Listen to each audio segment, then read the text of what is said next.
Exploring nature is a wonderful adventure. Whether hiking through lush forests, stargazing under a clear sky, or feeling the ocean breeze, it connects us to the Earth's beauty. Nature calms the mind and reminds us of our place in the world. So, put on your hiking boots, pack a picnic, and let the outdoors inspire your soul.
Technology is essential for students. Parents and teachers should permit their children to use technology for their students because time has changed, and the mode of education should also be changed. Students should be given a chance to learn something new and exciting, and technology makes it possible.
The World Health Organization, WHO, estimates that 90% of humanity breathes polluted air, says calling for a reduction in air pollution to cut rates of respiratory illnesses, thus preventing 7 million deaths a year.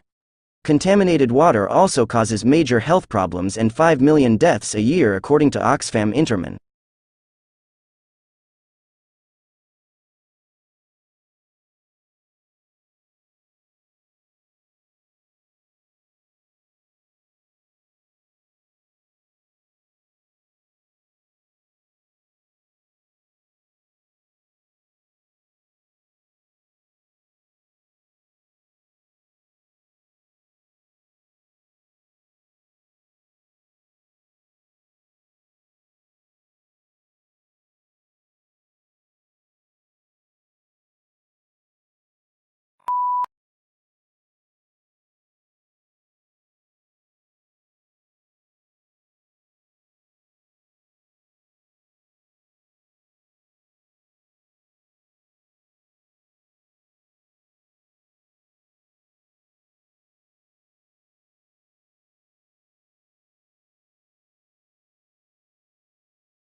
Soon the people of India belonging to different communities and professions like laborers, farmers and other came in the support of the mutiny.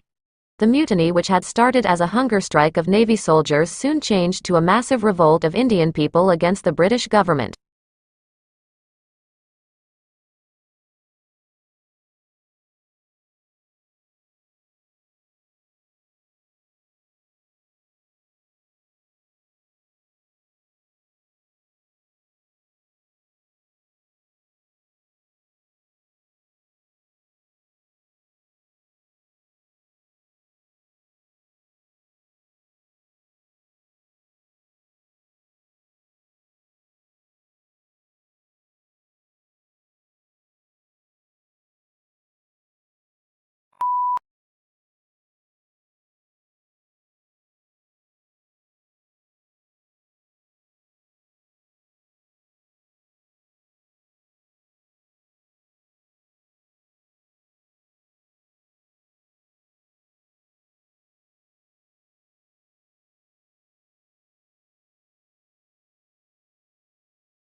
An American social reformer and writer, Frederick Douglass, once wrote, "It is easier to build strong children than to repair broken men," though he wrote these lines in the context of slavery. But it also holds true in relation to education. Education gives strength to the children to become strong adults and be successful in future.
Empathy is the profound act of understanding and sharing the feelings of others. It's the bridge that connects hearts and fosters compassion. By putting ourselves in someone else's shoes, we create bonds of support and kindness. Empathy is the cornerstone of strong relationships in a more caring world, reminding us that we are all in this human experience together.